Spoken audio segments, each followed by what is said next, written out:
पहला कुरिन्थियों 16 उसका 13। जागते रहो, विश्वास में स्थिर रहो, पुरुषार्थ करो, बलवंत हो।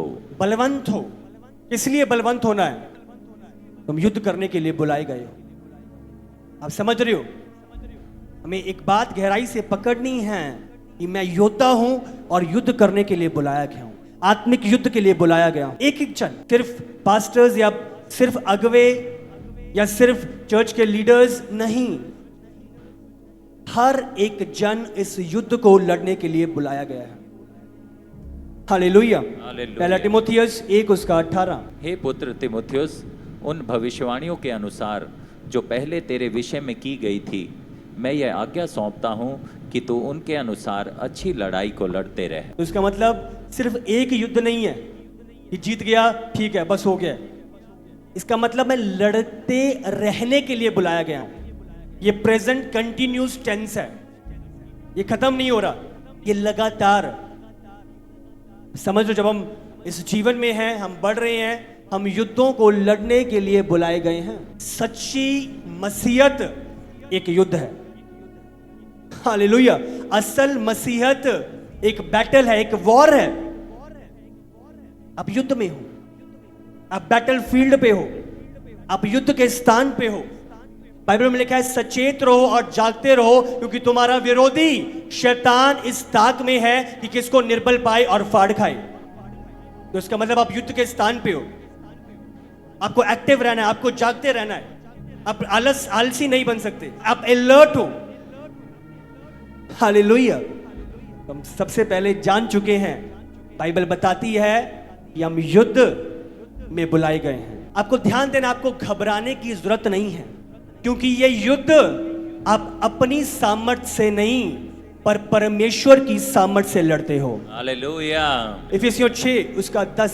इसलिए प्रभु में और उसकी शक्ति के प्रभाव में बलवंत बनो। ध्यान दें, इसलिए प्रभु में उसकी शक्ति के प्रभाव में बलवंत बनो। तो मैं बलवंत अपनी शक्ति में नहीं हूं, मैं बलवंत प्रभु की शक्ति में हूं। आमीन। हालेलुया। तो जब मैं युद्ध में हूं, मैं अपनी शक्ति में नहीं लड़ रहा, मैं प्रभु की शक्ति में होके युद्ध कर रहा हूं। ना तो बल से ना सामर्थ्य से, परंतु प्रभु की आत्मा के द्वारा ये पहाड़ टल जाएगा। हालेलुया। प्रभु की सामर्थ्य जो हमारे बीच में कार्य करती है। इफिसियों 1 उसका 20। जो उसने मसीह में किया कि उसको मरे हुओं में से जिलाकर स्वर्गीय स्थानों में अपनी दाहिनी ओर इस प्रकार की सब प्रकार की प्रधानता और अधिकार और सामर्थ्य और प्रभुता के और हर एक नाम के ऊपर, जो ना केवल इस लोक में पर आने वाले लोक में भी लिया जाएगा, बैठाया। इस आत्मा ने मसीह को मुर्दों में से जिलाया, वही आत्मा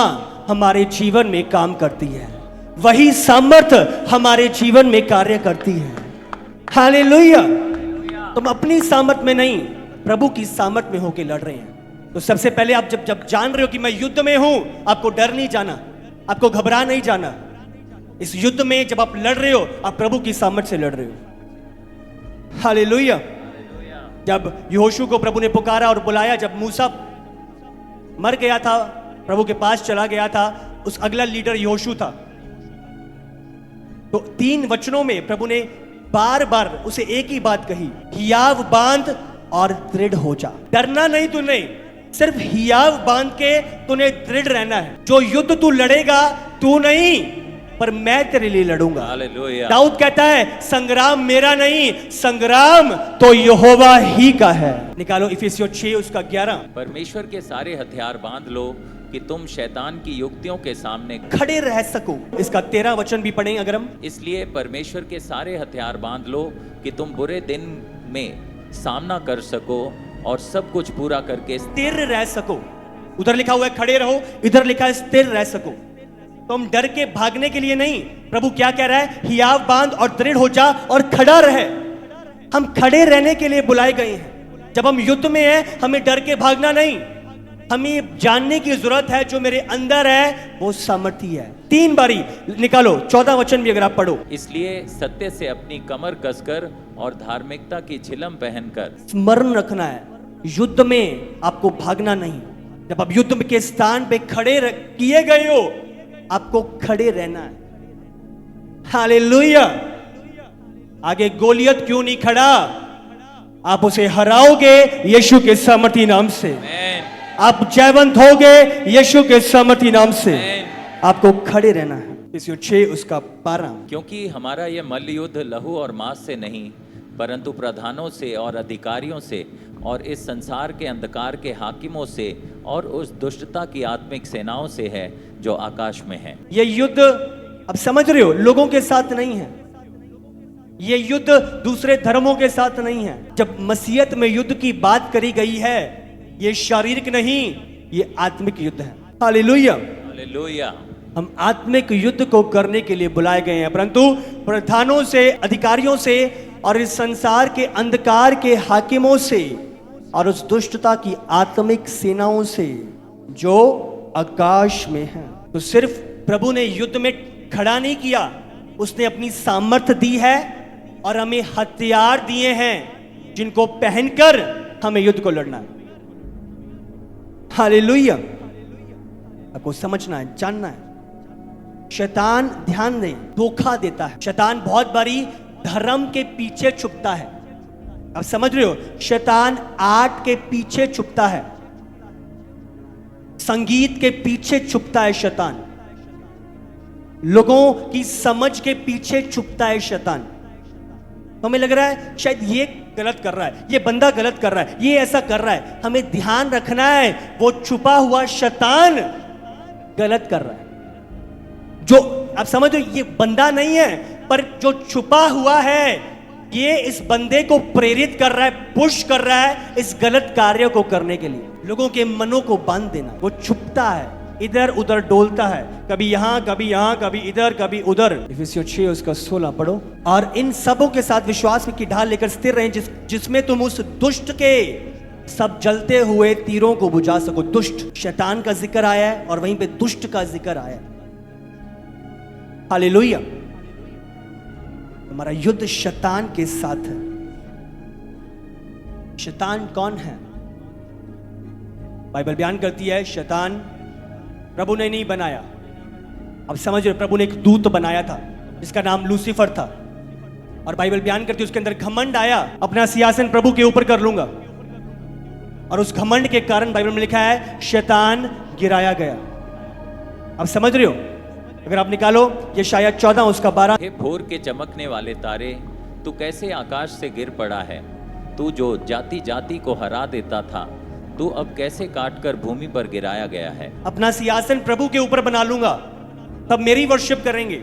आज भी धरती पे वो यही काम कर रहा है, प्रभु के ऊपर, प्रभु को कॉपी करता है। यह 28 उसका 15 पढ़ो। जिस दिन तू सिरजा गया और जिस दिन तक तुझ में कुटिलता ना पाई गई, उस समय तक तू अपनी सारी चाल चलन में निर्दोष रहा। वो दूत के रूप में बनाया गया था, पर क्या उसके अंदर कुटिलता आ गई, घमंड आ गया। ये वही लूसीफर है, और आज वही अपना स्वभाव लोगों के अंदर डालता है, प्रभु के सेवकों का विरोध करते हैं। अब समझ रहे हो, ये डिठाई का आत्मा, घमंड का आत्मा, अनआज्ञाकारिता, जो मूर्ति पूजा के सम्मान है। अब समझ रहे हो, आपको अपने शत्रु को पहचानना है। हमने जाना कि हम युद्ध में हैं, युद्ध के लिए प्रभु की सामर्थ्य दी गई है। युद्ध किसके साथ है? शैतान के साथ। और शैतान कहां से आया? वो दूत स्वर्ग से जो गिरा गया। यूहन्ना 12 उसका 31। अब इस संसार का न्याय होता है, अब इस संसार का सरदार निकाल दिया जाएगा। संसार का सरदार, संसार का स्वामी, मास्टर, इंग्लिश में लिखा है प्रिंस। अब समझ रहे हो, वो प्रिंस के रूप में बुलाया गया है। इफिसियों 2 उसका 2 अगर हम पढ़े, जिनमें तुम पहले इस संसार की रीति पर आकाश के अधिकार के हाकिम अर्थात उस आत्मा के अनुसार चलते थे, जो अब भी आज्ञा ना मानने वालों में कार्य करता है। अभी भी ये कार्य करता है। किन में? जो आज्ञाओं को नहीं मानते, जो आज्ञाओं का विरोध करते हैं, जो वचन का, अगुवों की बातों का विरोध। अभी भी आत्मा काम कर रहा है, डिठाई का आत्मा, हट का आत्मा। हम तो अपने मुताबिक चलेंगे, हम तो अपनी मर्जियां करेंगे। हट करने वाले, बात को ना सुनने वाले, बात को अनसुनी करने वाले, बात को इग्नोर करने वाले, प्रभु की बातों का विरोध करने वाले। आप समझ रहे हो, प्रभु की बात को हल्का लेने वाले, औरों को भी प्रेरित करने वाले कि प्रभु की बात को हल्का लें। ये दुष्ट का आत्मा है जो ऐसों में काम करता है। और आपको पहचानना है कौन सा बंदा मुझे प्रभु से दूर कर रहा है और कौन मुझे प्रभु के निकट कर रहा है। और आज भी ये शैतानी आत्मा काम कर रहा है प्रभु की भेड़ों को भरमाने के लिए, प्रभु की भेड़ों को भटकाने के लिए। इसलिए आपको सचेत होना है। बाइबल में लिखा है तुम उसकी तरकीबों से अनजान नहीं हो। आपको अपने शत्रु को पहचानना है। तो इस संसार का सरदार होने के नाते जो दुष्ट लोग हैं वो उन पर नियंत्रण पाके काम करता है, उनसे काम करवाता है। अब समझ रहे, उन पर उनको दिशा देता है और अपने तरीके से उन्हें चलाता है। और साथ ही साथ आकाश के अधिकार के हाकिम होने के नाते जो दुष्ट आत्माएं आकाश में हैं उनको अपने अनुसार चलाता है, उनको असाइनमेंट देता है, उनको काम देता है, इस तरीके से करो, ये करो, ये करो। अब समझ रहे हो? तो दोनों जगहों पे, संसार पे दुष्ट लोगों को और वहां पे दुष्ट आत्माओं को वो चलाता है। अब समझ रहे हो? अब समझ रहे हैं, सीख रहे हैं शैतान की पोजीशन क्या है। हालेलुया। निकालेंगे पहला यूहन्ना 5:19। हम जानते हैं कि हम परमेश्वर से हैं और सारा संसार उस दुष्ट के वश में पड़ा है। उस दुष्ट के वश में पड़ा है। दूसरा, वो एक रूलर है, एक शासन करने वाला है। और समझ रहे हो, दुष्ट के वश में पड़ा हुआ है, वश में कर रखा है लोगों को। मत्ती 12:26। और यदि शैतान ही शैतान को निकाले तो वह अपना ही विरोधी हो गया है, फिर उसका राज्य कैसे बना रहेगा? उसका राज्य कैसे बना रहेगा? इसका मतलब शैतान का एक राज्य है। आप समझ रहे हो? उसका राज्य कैसे बना रहेगा? दूसरी उसकी पोजीशन क्या है? वो एक रूलर है, लोगों को वश में करता है, उसका एक राज्य है। समझ रहे हो? मत्ती 25:41। तब वह बाईं ओर वालों से कहेगा, हे शापित लोगों, मेरे सामने से उस अनंत आग में चले जाओ जो शैतान और उसके दूतों के लिए तैयार की गई है। उसके दूतों के लिए तैयार करी गई है। तो उसके दूत हैं। मैंने आपको बताया था जब लूसीफर गिराया गया, 1/3 दूत जो लूसीफर के द्वारा भरमाए गए थे, लूसीफर के साथ गिराए गए थे। अब समझ रहे हो? तो उसकी एक टीम है, वो अकेले काम नहीं कर रहा, उसका एक राज्य है और राज्य में उसकी कैबिनेट है, लोग हैं, लीडर्स हैं जो अलग अलग कार्यों को संभालते हैं। अब समझ रहे हो? एक राज्य, एक तिहाई जो गिराई गई थी। निकालो दूसरा कुरिन्थियों 4:4। और उन अविश्वासियों के लिए जिनकी बुद्धि इस संसार के ईश्वर ने अंधी करी है। वो ईश्वर बुलाया गया है, उसको शैतान को ईश्वर कहा गया। इस संसार के ईश्वर ने अंधी करी गई है शैतान। पढ़ो आगे। ताकि मसीह जो परमेश्वर का प्रतिरूप है उसके तेजों में सुसमाचार का प्रकाश उन पर ना चमके। इस संसार का ईश्वर कहा गया है। मैंने आपको बताया वो प्रभु की जगह लेना चाहता था। और अब देखो, शैतान हमेशा इस धरती पे प्रभु के सिस्टम को कॉपी करता है। ट्रिनिटी, अंतिम समय में एंटी क्राइस्ट एक ट्रिनिटी में काम करेगा। अब समझ रहे हो? हर एक चीज जो प्रभु की है इस धरती पर उसे कॉपी करता है। म्यूजिक, वर्शिप कहां से लिया उसने? सारी सेम चीजें। प्रभु की चर्च है, कलीसिया है, उसकी भी एक चर्च है।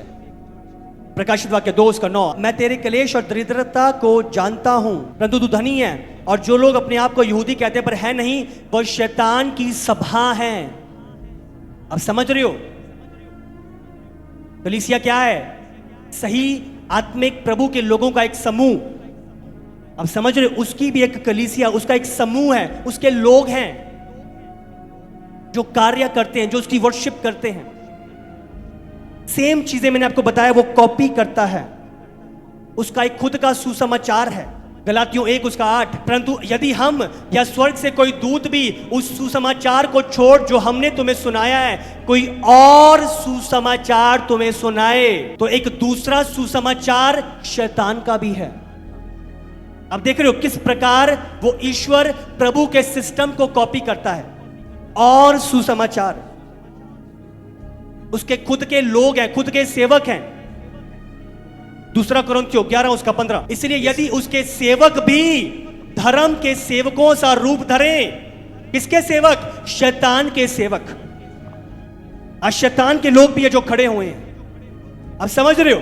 अगवे, यदि उसके सेवक भी, अगर प्रभु के सेवक हैं तो शैतान कॉपी करता है, शैतान के उसके सेवक भी हैं। भेड़ के भेष में भेड़िए, जैसे प्रभु का कलाम है, प्रभु की बातें हैं, तो उसकी भी विधियां हैं, उसकी भी डॉक्ट्रिन है, उसकी भी बातें हैं। पहला तिमोथियस 4 उसका 1। परंतु आत्मा स्पष्टता से कहता है कि आने वाले समयों में कितने लोग भरमाने वाली आत्माओं और दुष्ट आत्माओं की शिक्षाओं पर मन लगाकर विश्वास से बहक जाएंगे। दुष्ट आत्माओं की शिक्षाएं, अगर प्रभु की शिक्षाएं हैं, प्रभु का वचन है, तो दुष्ट की भी शिक्षाएं हैं।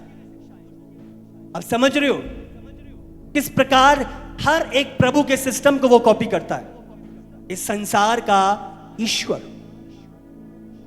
उसका खुद का वो प्रभु बोझ। पहला कुरिन्थियों 10 उसका 21। तुम प्रभु के कटोरे और दुष्ट आत्मा के कटोरे दोनों में से नहीं पी ध्यान सकते। दें, एक प्रभु का कटोरा भी है, एक दुष्ट आत्मा का कटोरा भी है। अब समझ रहे हो कि नहीं? तुम दोनों कटोरों में से नहीं पी सकते। तुम प्रभु की मेज और दुष्ट आत्माओं की मेज दोनों में साझी नहीं हो सकते। समझ रहे हो कि नहीं?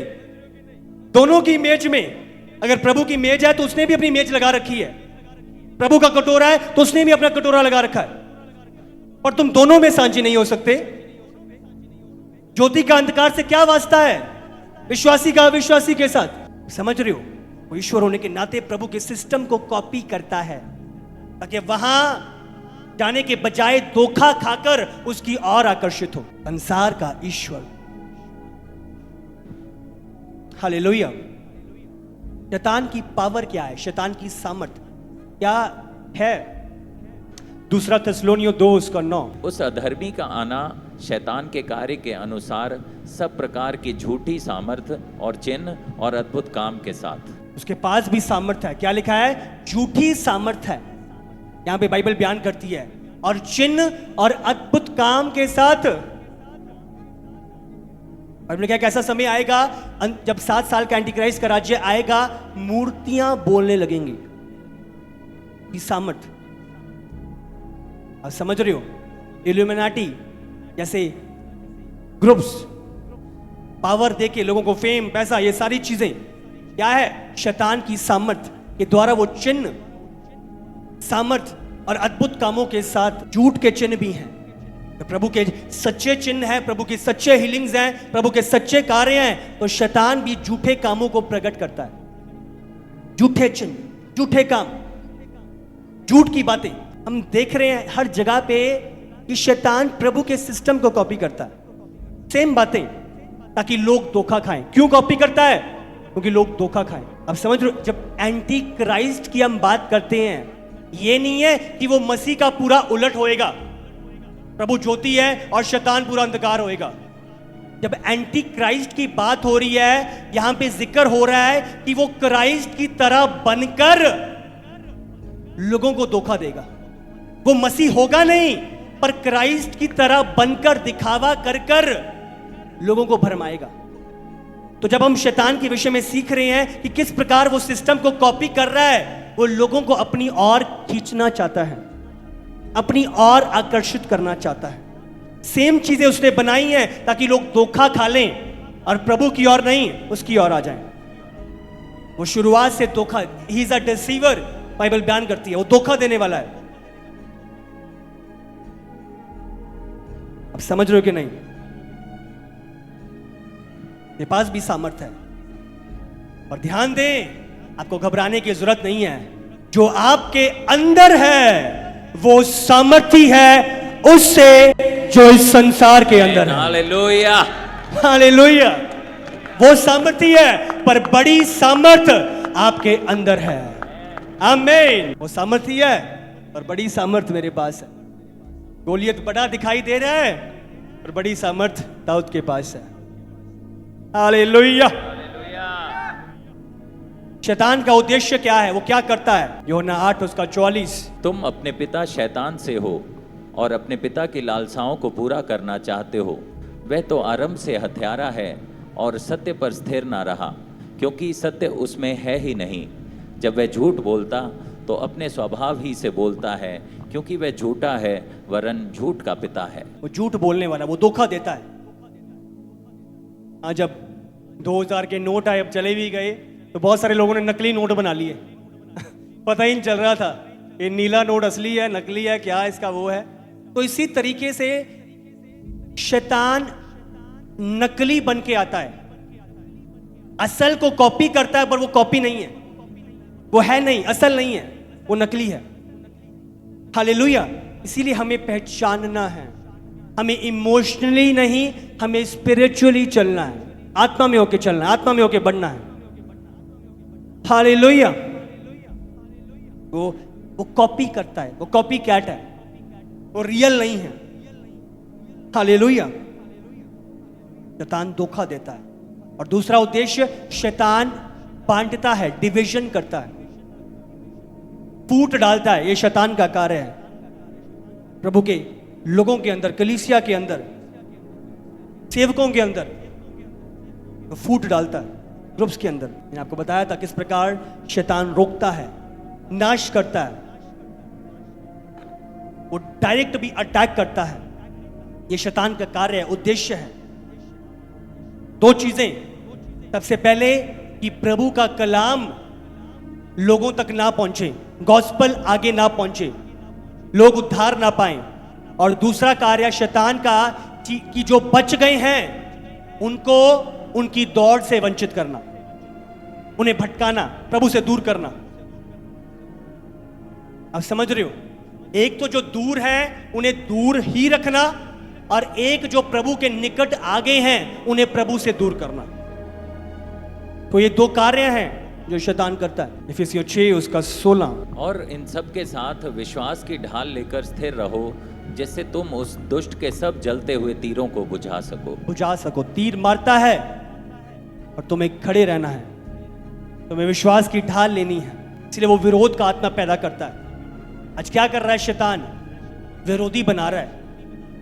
ये तो क्रिश्चियन बनाते हैं, ये तो परिवर्तन करते हैं, ये तो ये करते हैं। आज कुछ लोग सुनने को तैयार नहीं होते।